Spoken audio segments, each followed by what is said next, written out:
Halo teman-teman, jumpa lagi bersama keluarga Upin dan Ipin. Kali ini mereka mau makan es krim. Kira-kira mereka nanti jadi apa ya? Yuk kita lihat bersama.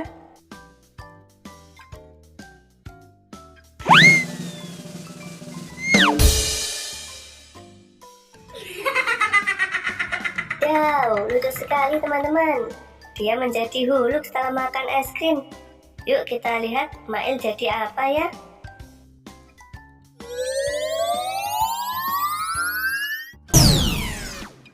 Wow, Mail jadi Batman teman-teman setelah makan es krim. Hebat ya Mail. Yuk kita lihat Ihsan.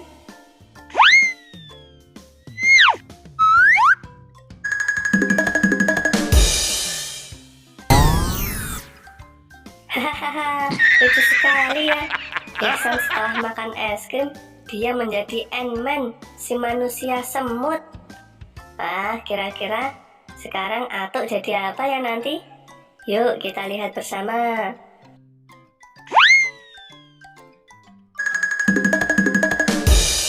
Wow, Atuk setelah makan es krim, dia menjadi Spider-Man, si manusia laba-laba. Wah, keren sekali ya.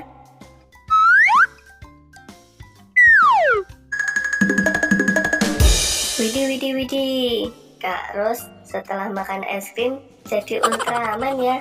Haha, lucu sekali. Sampai di sini dulu ya teman-teman. Sampai berjumpa lagi. Dah, jangan lupa subscribe ya, like dan share.